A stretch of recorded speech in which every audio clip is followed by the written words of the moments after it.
Good morning to everyone, and thank you very much to the media houses for making it possible for us to communicate with many community members across the length and breadth of the country. We really do appreciate your presence here. So this is part of our weekly update on the Energy Action Plan that taking South Africans on a journey on how we are resolving the energy crisis in the country.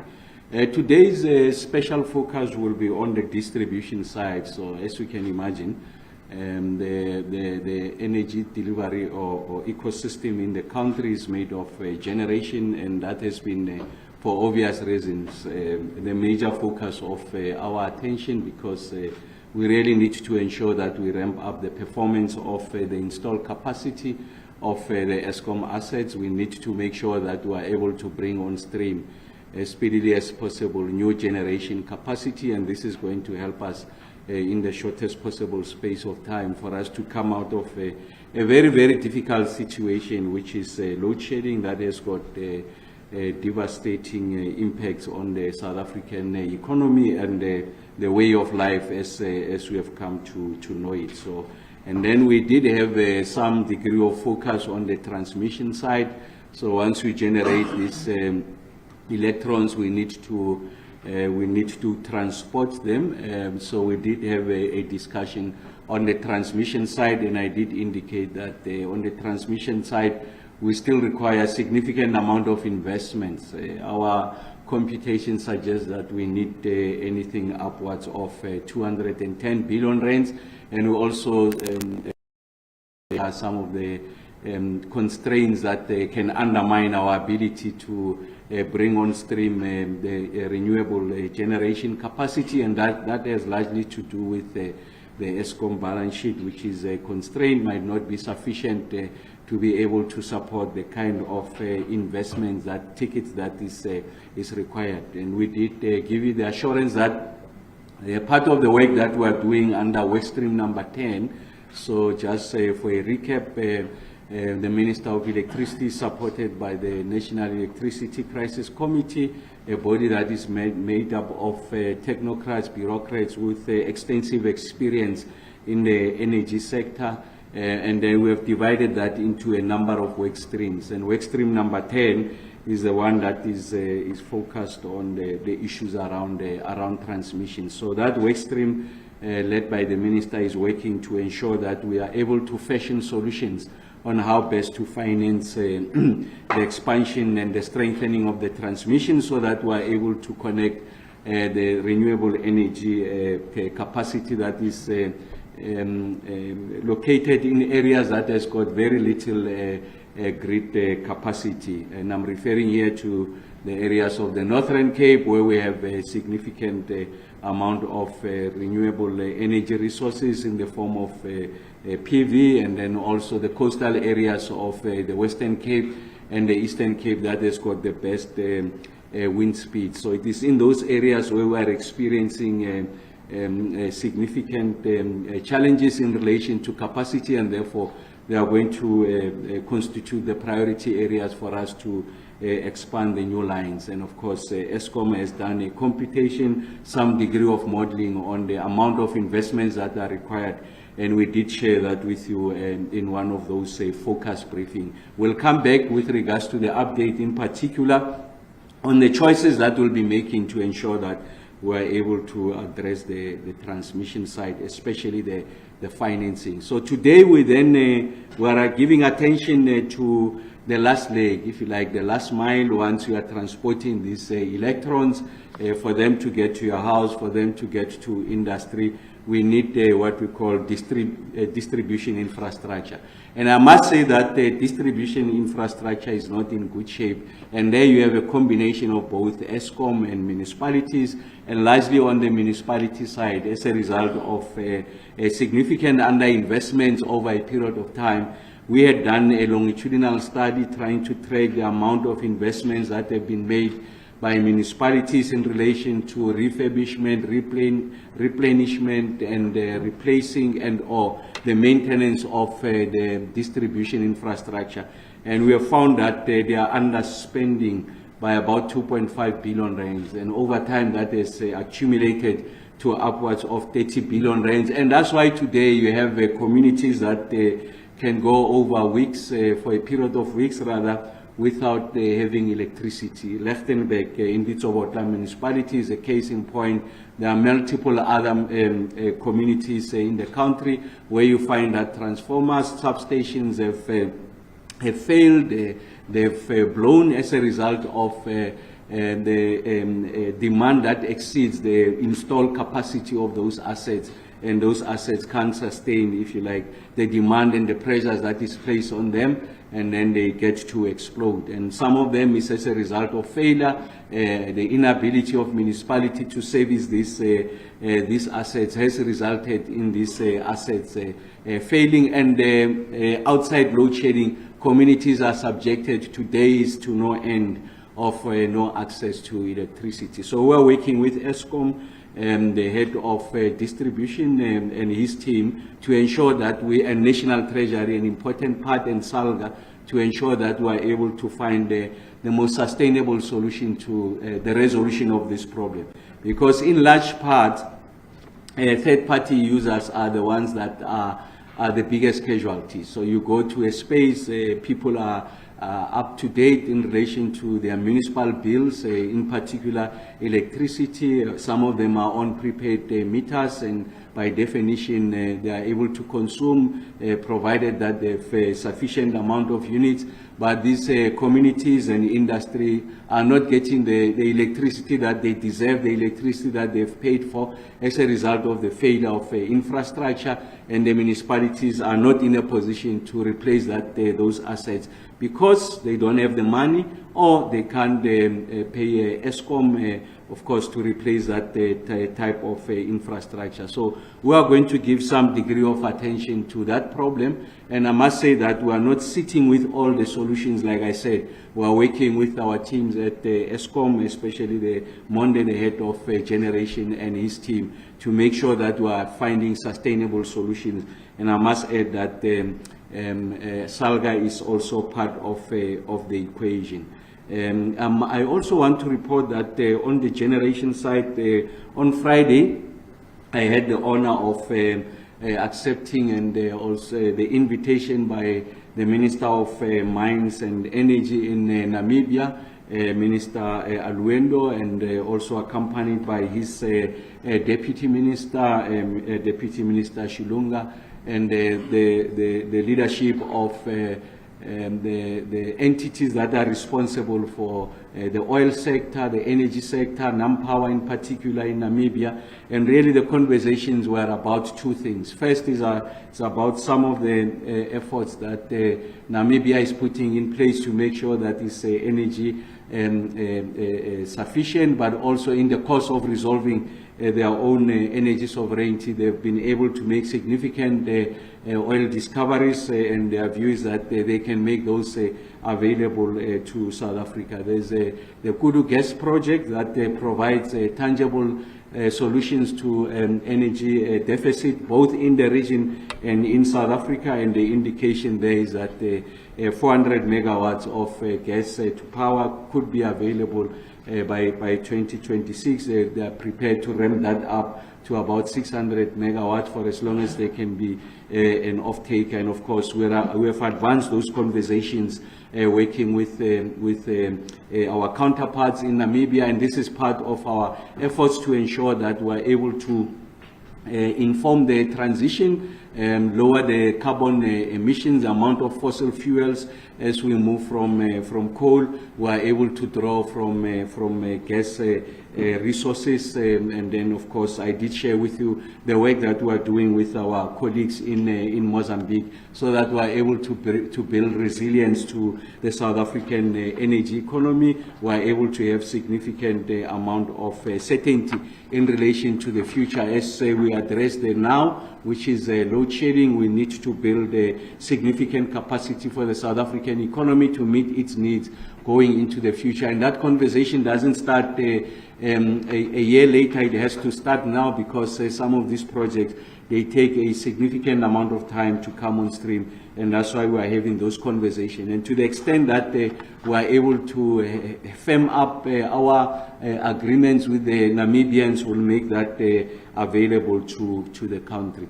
I want to also just take the opportunity, as per custom, just to take you through what has been the performance of the Eskom units over the week that was. And I'm referring to the week in terms of our timelines that ended the 18th of August on Friday. So the good news here is that we are really beginning to stabilize in relation to the capacity available.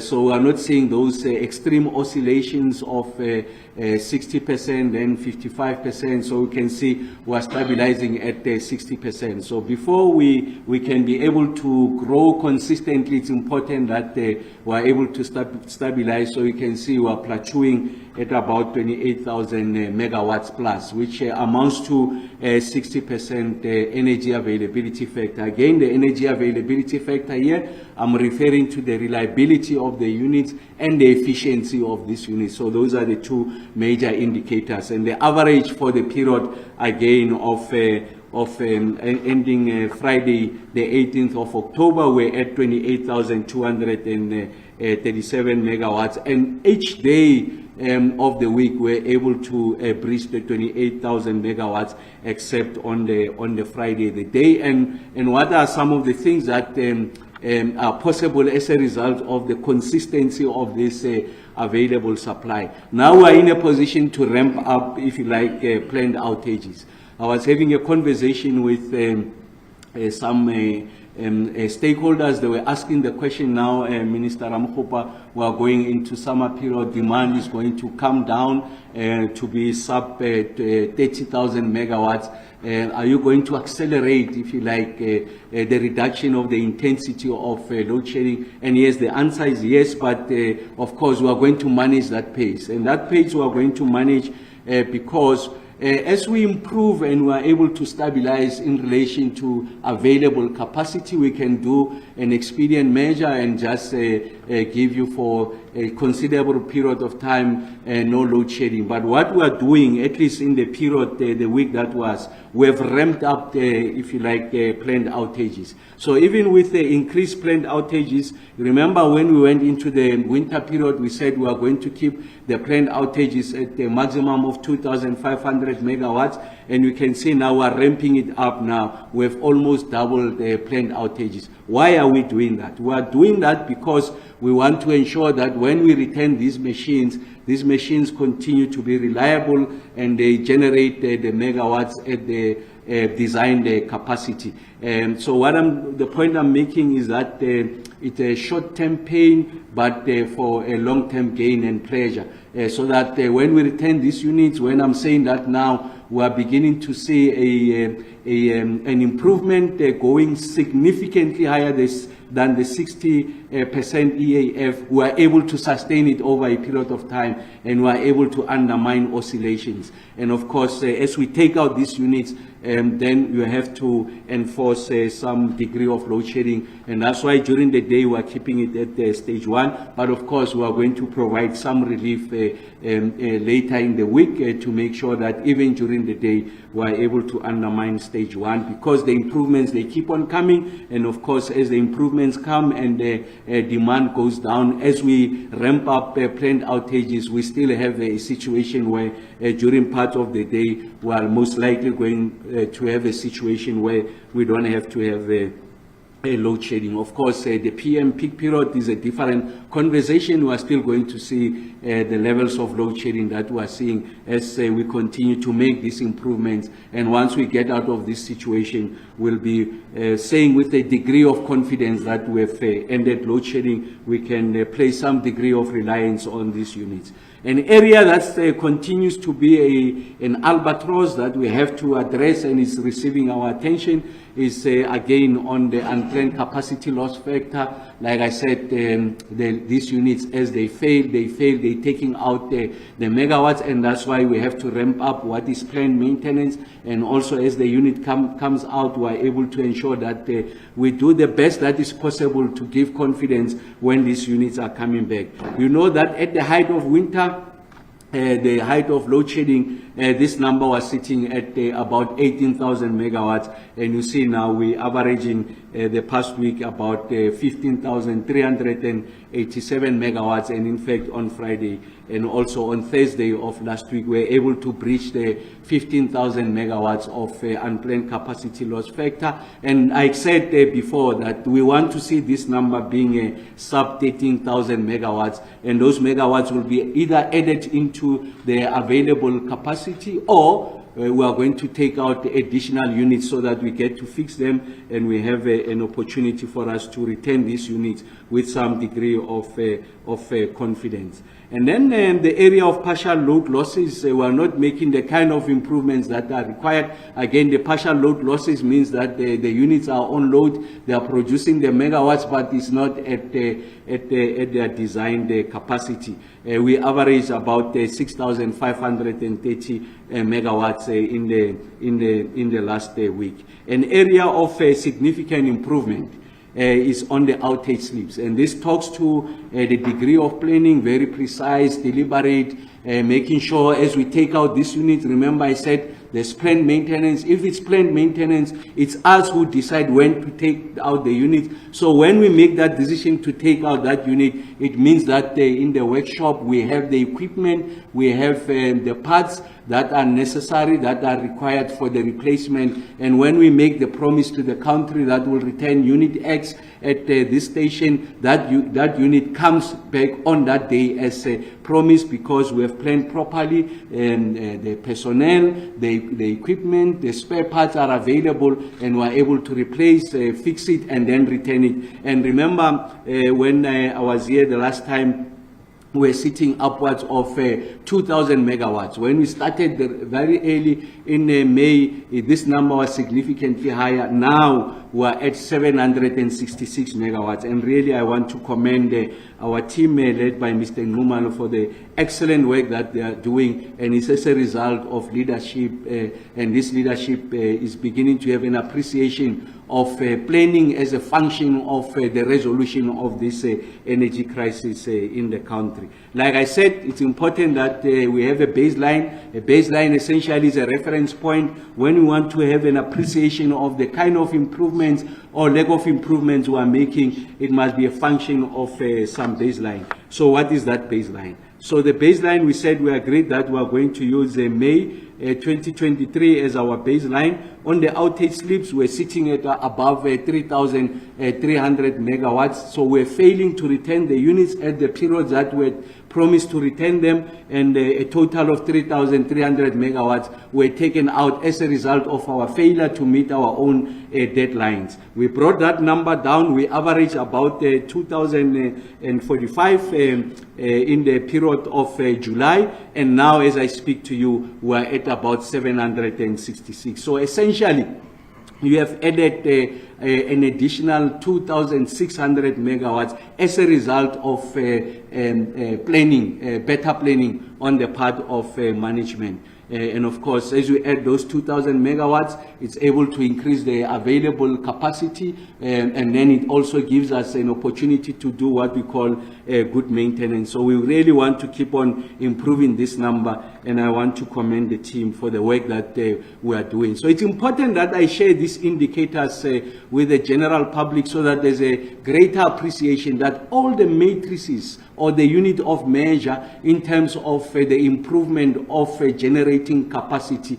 are all positive. And of course, on the outage slips, the lower it is, it means that it is positive. We are heading in the right direction. Again, on the issues with regards to planned outages, I've shared with you the work that we are doing. In May, we're sitting at about 3,400. Now, because of the improvements we are making, we are adding another 1,000 megawatts of the units we are taking out so that we give ourselves time to fix these units. As we return them, they are reliable, they produce at the percentages that are closer to or approximate their design capacity. And that means that the system becomes more reliable. We have megawatts that are consistent. We are able to support the South African economy going forward. Like I said, on the unplanned capacity loss factor, the rate at which these units were failing, when we started in May, we're sitting at about 17,380, and now as I speak to you, we're at 15,387. So essentially 2,000 megawatts of unplanned capacity loss factor. So essentially, we've been able to undermine these units, the rate of their failure, and we've been able to claw back 2,000 megawatts. And that is as a result of the deliberate nature of how we are approaching this problem to ensure that we improve on planned maintenance. And that's why you are beginning to see resilience in this in the system going forward. And then, like I promised, I want to share with you the area around distribution. I must say that we are encountering significant challenges in this area. Municipalities are owing Eskom an inordinate amount of money.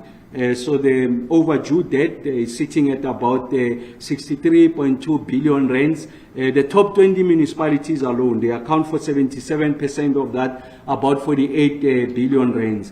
And the growth of this debt year to date, it's about 4.7 billion rands. So it means that they were adding more and more debt to Eskom and undermining Eskom's ability to invest money in the generation, the transmission, and also distribution. Because remember that we're still in the exercise of making sure that we create unique entities that reports to the group that is called Eskom. You know, the work we're doing on the transmission side, the work we're doing on the distribution side. But this just adds to erode the bottom line of Eskom. So Eskom is not in a position to respond to these challenges because of the debt that is throttling its ability to be able to respond to the challenges.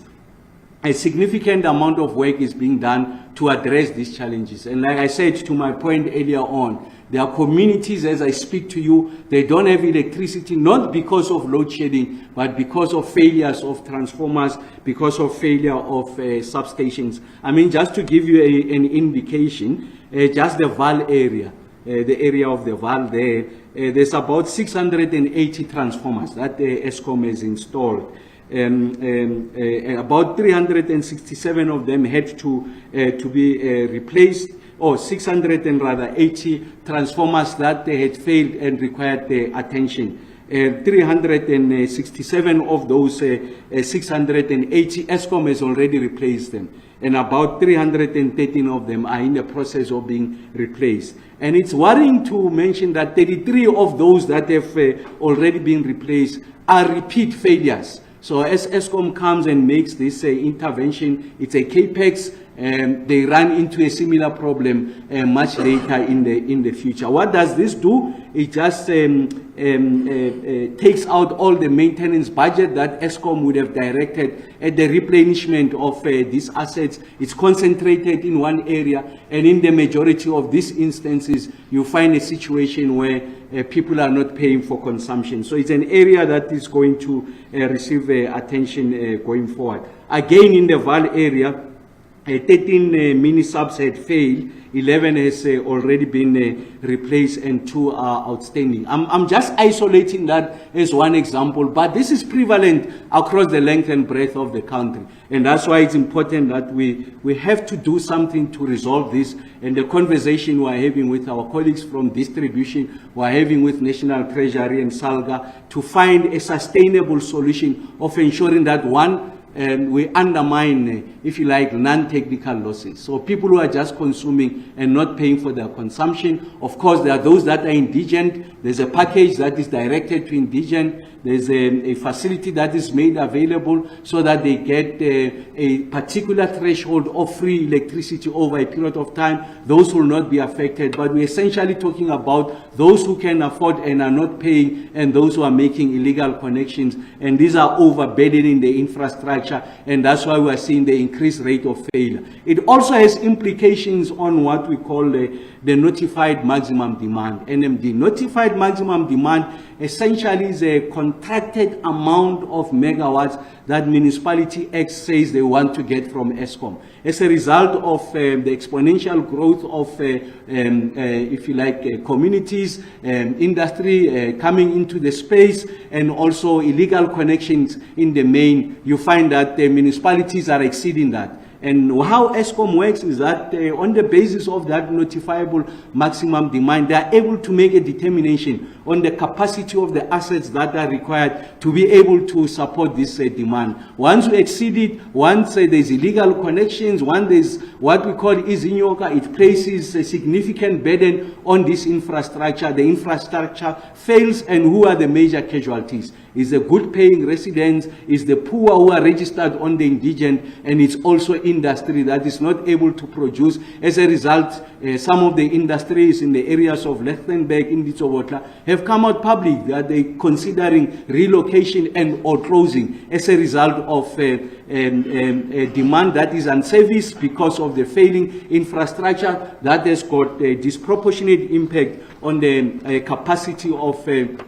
that space to be able to provide the employment opportunities, and as a result, people will migrate to other areas of opportunity, and then the municipality's revenue base is going to be eroded. And therefore it becomes financially unviable, and those spaces cannot be spoken of in economic terms. So the point I'm simply trying to make is that this has got significant implications, and we're trying to address that. On the distribution side, I always make the point we are addressing the 4 Ds. The first one is around decarbonization. So we know that we have removed the cap on embedded generation. We are seeing a great deal of private sector interest, a significant appetite, almost insatiable. We have 66 gigawatts rather of pipeline of projects by private sector at various stages of project life cycle, and those contributes towards our decarbonization agenda. We're seeing also the proliferation of solar PV households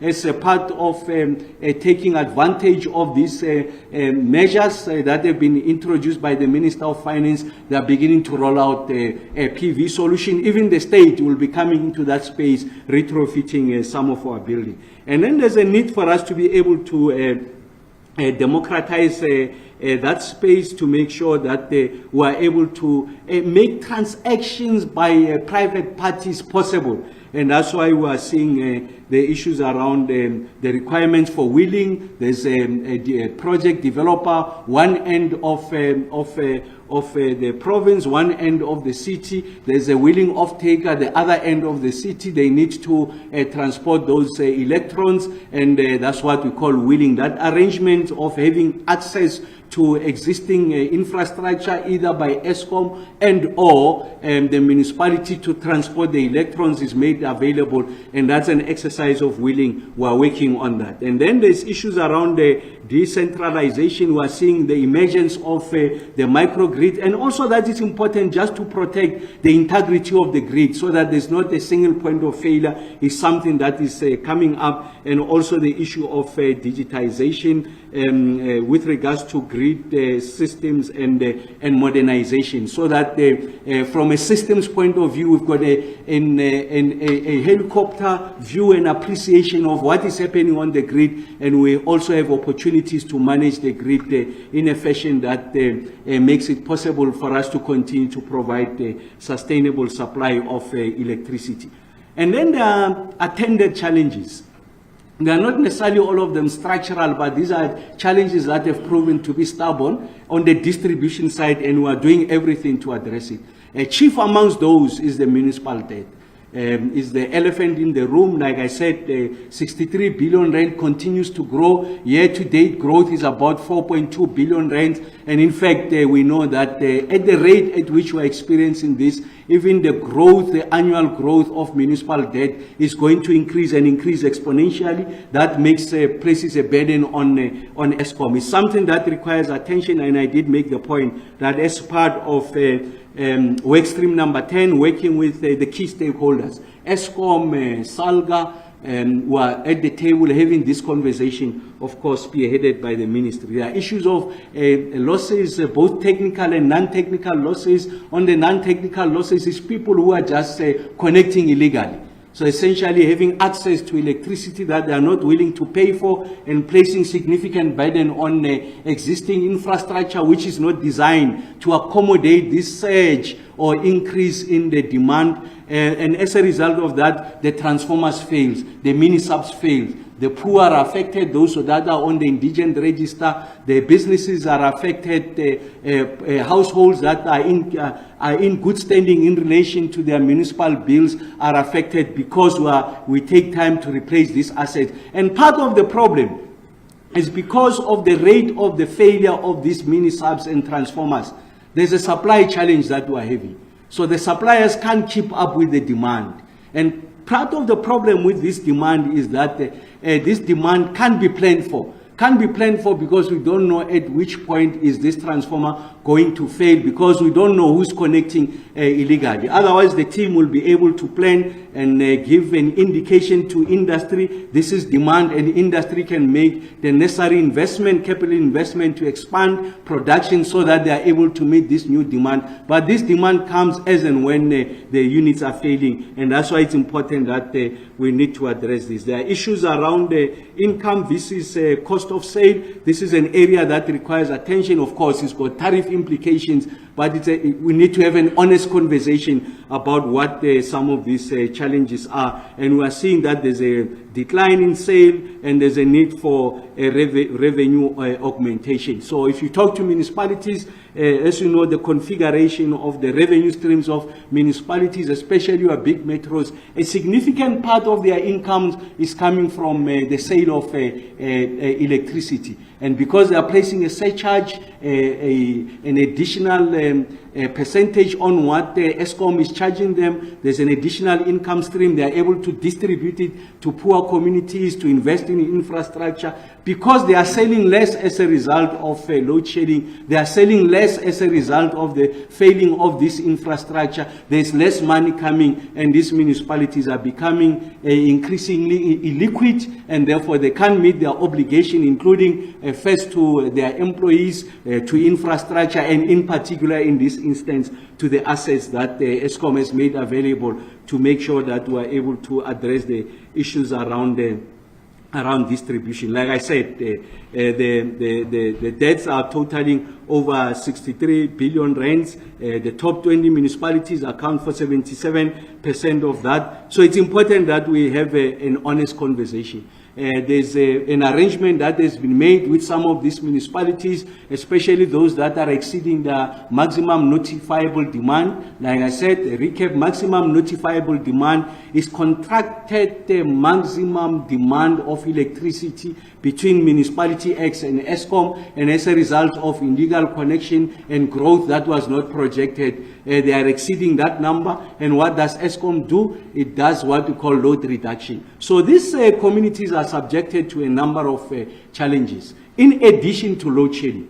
And of course, we are making every effort to resolve that. And I've said that we are confident of resolving that challenge. They are subjected to issues around load reduction, because you must distribute the load so that you are able to accommodate for capacity, for demand that exceeds the capacity that these assets have been designed for. So it means that communities in other parts of the country are going for longer periods of time without electricity, not because of load shedding, but because of these challenges, and we are doing everything to address that. There's a number of municipalities that have entered into some agreements. Of course, they do fail to live up to those agreements, because essentially financially, their revenue base has been eroded. They are unable to sustain those arrangements going into the future. It's a liquidity problem. It's an economic problem outside the challenges of Eskom and load shedding that requires a bigger conversation beyond the conversation on electricity, the replacement of the assets,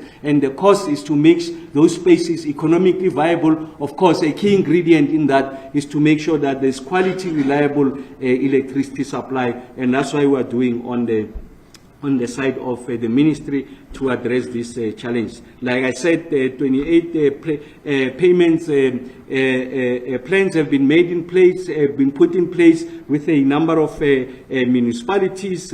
Of course, some of the metros continue to owe the municipality, and then some of the metros continue to owe Eskom, I'm sorry, and then some of the payments are made late. I'm elevating this without necessarily mentioning who are those municipalities to say there's a bigger problem. There's a problem of the financial unsustainability of the municipal spaces as we know them. And they've got huge implications on the ability of Eskom to ensure that we are able to replenish the distribution infrastructure. So the message I'm trying to convey is that when we get to a situation where we have resolved load shedding, it doesn't follow that communities are going to have electricity as a result of the failing of these assets. And that's why we're having 3 lanes in the conversation, parallel lanes. We're resolving the generation, and that's the part we share with you consistently, religiously on a Sunday morning. We're resolving the transmission side. It's principally the financing of that transmission, and we're resolving the distribution side. It's both financing, it's the state of municipality, it's also consumer behavior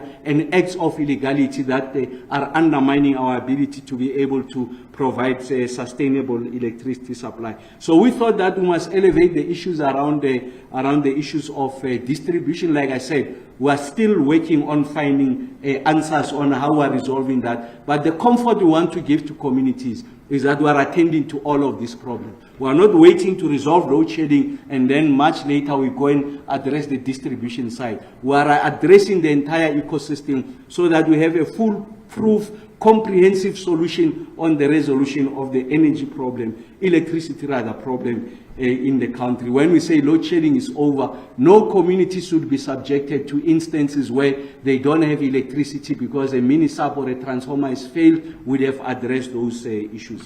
Thank you very much, DJ.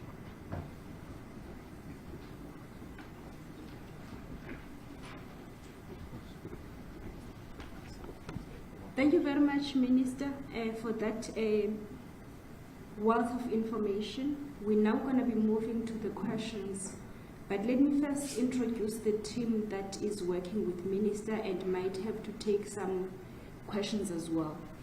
I will start on his left with Mr. Silas Zimu, who's the advisor to the Minister.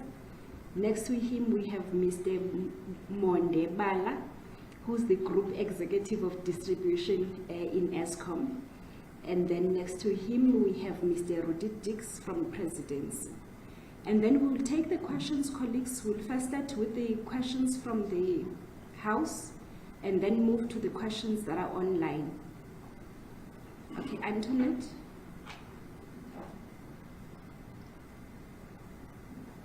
Thank you. Minister, I fail to understand how you can discuss distribution without having the regulator here, or maybe you can tell me what is being done about the situation with the regulator not having a lawful methodology to develop municipal tariffs. The regulator did some public participation about NMD rules, but never came to a conclusion to review those rules. The regulator does not enforce licensing conditions. It seems to me there's a serious problem there, and I would like to know what you are doing, since you say you're addressing the whole value chain. And then on that, the dispute at Frankfurt about the load shedding implementation there. The regulator failed to make a decision or to enter intermediation. So the critical question of what the normal load profile is from where load shedding must be implemented is still unanswered. The regulator did not address the substance of the question, and the industry is concerned about that, and they need clarity. Can you please assist with those questions? And then just one for Mr. Bala, since Eskom does not answer this question if I ask them, I see the NRS 048-9, the new version is published for comment, and the stage 1 load shedding is a reduction of 5% of demand at the time. Now, I don't understand how the 5% relates to 1,000 megawatt per stage, because clearly the demand at the time will fluctuate, and 5% of, let's say, 29,000 is not 1,000 megawatt. If you can please help me to understand that. Thank you. Thank you, Antoinette. The colleague from Independent Media Group. Helmut Royce from Independent Media. Minister, in terms of the ecosystem, can you address the question about transmission? There seems to be a delay at Parliament with the Electricity Regulation Amendment Bill. Is that still on track for this year, or is it only going to happen next year? And then, is it possible, when you brief us on a weekly basis, to also include what's happening in terms of imports and exports? Thank you so much. Vanessa, can you take us through the online questions? Mr. Galan? Thank you, DG. The online questions, the first question is coming from Probit from the Reuters. The question is, what is the estimated funding required to upgrade distribution capacity, and how will that be funded? And the second question, DG, still from Probit. What is the plan for the separation of distribution unit, and what approvals and licenses we will require, and what is a realistic timeline for it? And there's Nelly Brand Yonka from Network 24, and the question is the underspending that the minister referred to of 30 billion rand. Over which period is it? And Ferial Hafaji from Daily Maverick, and the question is, why was Monday's launch of a distribution trader by Mr. Monde postponed? Is it because of the Electricity Regulation Amendment Bill being stalled at Parliament? And we have Terence Kremer, Engineering News. The question is, what long-term constitution-aligned solutions are being discussed to address the 30 billion rand distribution infrastructure backlog, as well as the fractured nature of the sector? And Sumen Naidu, who is a freelance journalist for Legal News, South Africa. And the question is, can the minister confirm if load shedding will be suspended for the duration of the BRICS summit this week, due to the negative implications it has on security and logistical arrangements, and considering the magnitude of the event, and if the minister consulted with Eskom with regards to this matter? And Terence Kremer is back again from Engineering News. The question is, please could you explain the reason for the delay of the tabling of the ERA bill following its approval by Cabinet in March, and comment on the likelihood that the legislation will be approved by the current Parliament? And the promise from Reuters, what are the options being explored to deal with the 63.2 billion rand debt sitting in the distribution sector? And then the second last question from William Horn, representing Network 24. What is the target PCLF for the summer period? And the last question from Reuters again is, are the challenges of the distribution sector also likely to hold back successive bid window rounds for renewables, battery storage and gas power. Thank you, DG. Thank you very much, Tagalani. Minister, we will start with Rudy. We'll start with Rudy. You can come over, Rudy. Then you'll be followed directly by Monday as well. Thank you.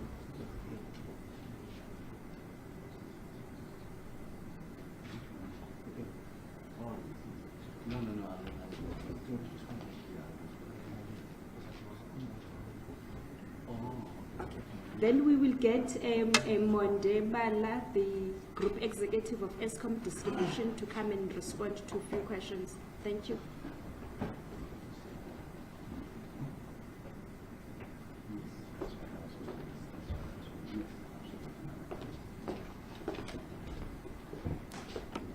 Thanks, Namonde, and a very good morning. Sorry, I just want to orientate myself.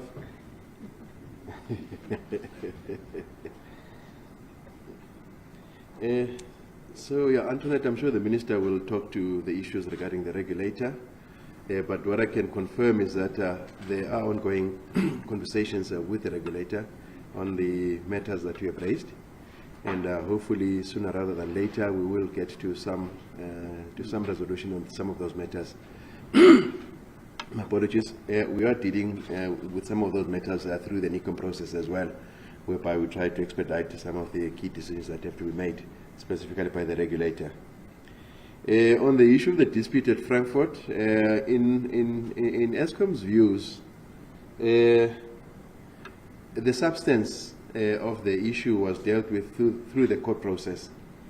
You may know that rural maintenance, before they went to the regulator, they first went to court. And there was an outcome of that process wherein the court made its own determination regarding the matter. So in our humble view, that was dealt with then. What was where the position is from us is quite clear. The self-generation by Frankfurt, being managed by rural maintenance, is part of the base, and as such, it is factored in when load shedding is implemented. We have given a few options to rural maintenance on how the matter can be dealt with, and we are continuing those conversations with rural maintenance to find a solution to that matter. On the issue of 5% and the 1,000 megawatts, the 1,000 megawatts has always been indicative. It's not an absolute value. So if the shortage is within that range, then stage 1 is implemented. So it could be 600 megawatts, could be 800, but if it's within 1,000, then stage 1 will then be invoked.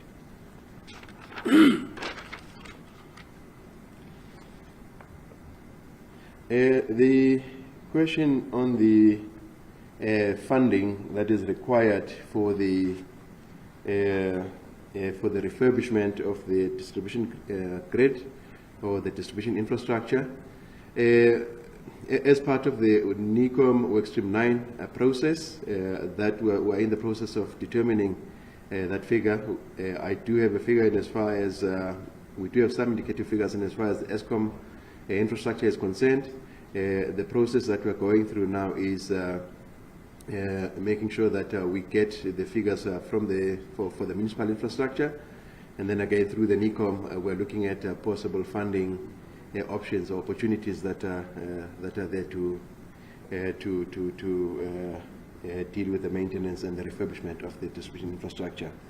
There are talks about the JET project funding opportunities, and that is part of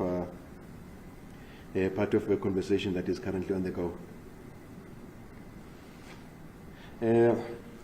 On the postponement of the launch of the distribution energy trader, yeah, I think the answer, it was quite simple. We had not exhausted all the internal governance processes within Eskom and within shoulder ministry, and that's what we're doing.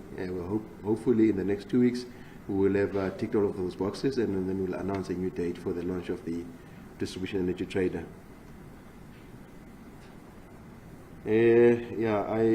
I'll speak on behalf of the minister. He did address the issue of the load shedding during breaks, that it's not limited to events.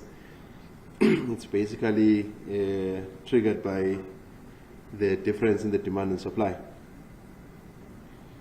So there was a question on the package for the municipal debt and how we're dealing with the 60 odd billion that is currently being owed to Eskom by municipalities.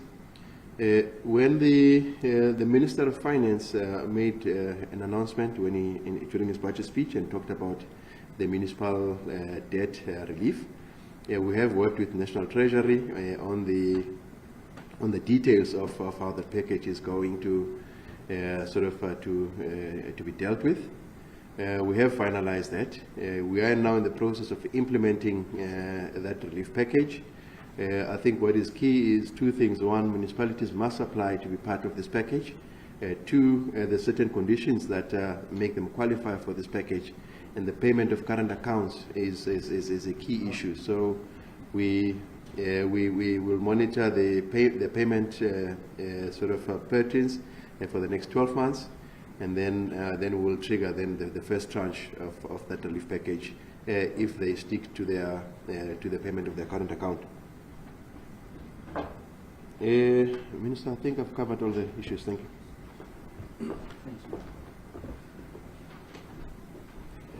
Thank you very much, Monde. Just to say thank you, Helmut, for coming through. It's nice meeting you.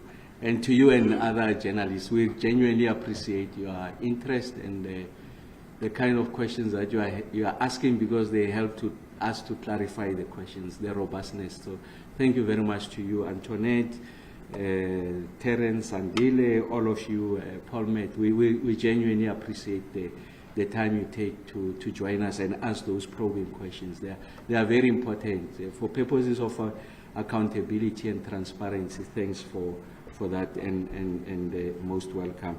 Antoinette, just on the issue of the regulator, of course, I mean, the appreciation is that there is an independent body, so I can't invite the regulator to come and share stage with the executive authority. We want to separate those lines so that they don't become opaque, and we don't provide impressions, give impressions rather, of the executive authority over exerting his or her influence over the regulator, and I'm sure the regulator will not permit that. To the extent that there are issues that requires to be clarified with the regulator, we do have sessions with the regulator, but ultimately is the regulator who will make that determination. We'll try and impress upon agency what our views are, and that's why the law is very explicit and separates the two. So yes, I can't talk of exerting pressure, but we'll impress upon the regulator on matters that requires agency, and the regulator will make that determination. And Helmut, on the ERA, and I think a few others, Terence also raised the question. Remember that the executive cabinet has made its views. That's now a parliamentary process. So what the cabinet has sought to do is to ask the leader of government business, the deputy president, to help to accelerate the passage of that piece of legislation. But it's a parliamentary process. Just the other day I was listening to my friend, the chair of the portfolio committee, and he was raising issues around whether it's possible to achieve the kind of results we want in the current administration, will not interfere with that process. So the interface between the executive and the legislature is the leader of government business. So we'll leave that to the DP. We had asked that this receive attention for obvious reasons. I think it can undermine our quest to resolve load shedding, to address the issues of energy security, and there's an overall appreciation about that. So we will give you an indication on how those conversations are unfolding, but it's something that we leave to the leader of government business. On explicitly stating the import-export is fine, and that level of detail we will endeavor to provide that. Helmut, as what we do, it's aggregated in the available capacity, but I think the question there is that can you please just give an indication so that we are able to track that the degree to which we are importing, I can imagine, against what is contracted. So we'll try and do that, Helmut. Just on the issues around the distribution, the kind of the debt, the question Mondes attempted to resolve that. Of course, some of this requires fiscal support, and the Minister of Finance and National Treasury have worked out on what are some of the preconditions for municipalities to qualify them for possibility of extinguishing that debt with Eskom. It includes, amongst others, agreeing to the rollout of smart meters. It also has to do with making sure that they remove all the people who are illegally connected, the illegal connections. Those are some of the conditions. How this will be funded, of course, there's a Eskom component where they are responsible for distribution, and Eskom, of course, does factor that into their own budgeting component. And I'm really least concerned about that. The biggest concern, Paul, really is on the municipal side, because of the financial health of municipalities, very liquid, some of them insolvent, and they are not raising sufficient revenue to meet, if you like, their operational activities, and therefore going to find it very difficult for some of them, even having included some of the grants, to be able to direct that to replenish, refurbish, maintain these assets. So, like I said earlier on, it's a conversation we want to have with COGTA, SALGA, to see how best we are able to resolve this situation. In relation to that 2.5 billion rand under investment by municipalities in electricity infrastructure, which has accumulated to 30 billion rand, the question was over what period. So we had done this computation in my previous responsibilities as the head of investment and infrastructure, and that was the period 2011 to 2022. And I can imagine that, of course, the amount of underinvestment in that infrastructure on an annual basis, I can imagine, I mean, it has grown. I don't have to examine the facts, but just on the basis anecdotally of what is available to us in relation to the continued deterioration of municipal finances, they are highly unlikely to have kept up with whatever the number was at the time. So this is seeing rapid deterioration. And that's why I'm saying that the failure of this infrastructure is going to continue to increase over a period of time, if not exponentially, as a result of this amount of underinvestment. Of course, how we're going to address that, it will be in the totality of those conversations, how you begin to repurpose the grants. Of course, SALGA has also taken Eskom to court in relation to the constitutional obligations of municipalities. The argument there is that municipalities, and of course the constitution is very explicit, they are responsible for reticulation. So that's what the constitution says. But what is the reality of the situation? Is that for you to reticulate, you need to be having significant amount of budget to be able to perform that responsibility, maintain, refurbish, look after those assets. And we know that's not the situation now. Of course, if they win the case, they will go that route. It will mean that Eskom must pull out of that space. And we know that municipalities, even your marquee municipalities in the form of metros, are finding it very difficult to sustain the kind of investments that are required in that space. On the issues of the bricks, just to reiterate what I said before, load shedding is a tool that is introduced when generation far exceed, demand far exceed generation. We want to protect the grid. We want to ensure that the integrity of the grid is preserved. For as long as demand far exceed generation, we are going to have load shedding. No one is spared except those institutions, some hospitals, some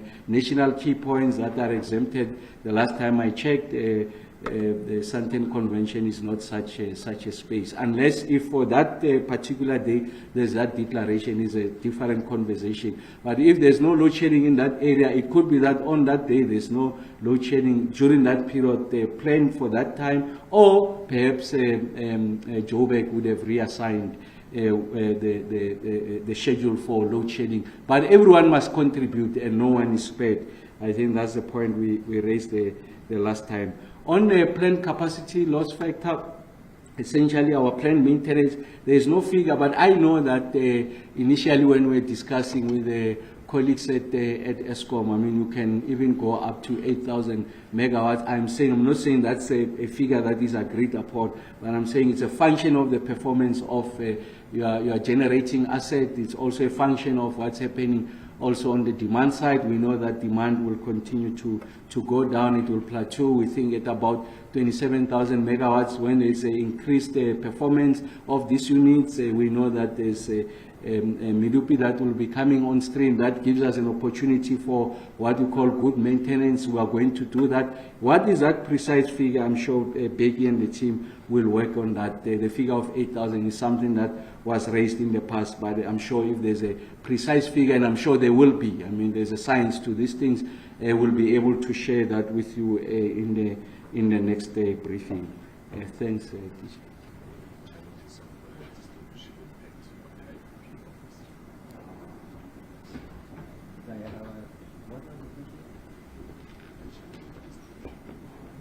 Thank you, Minister, for those responses. Colleagues, we're now moving to the last round of questions. Do we have any in the room? Antoinette, do you have a follow-up? Yes, I can realize that. Thank you.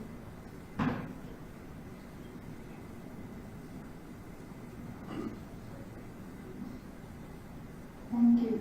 Minister, I appreciate what you're saying about the independence of the regulator.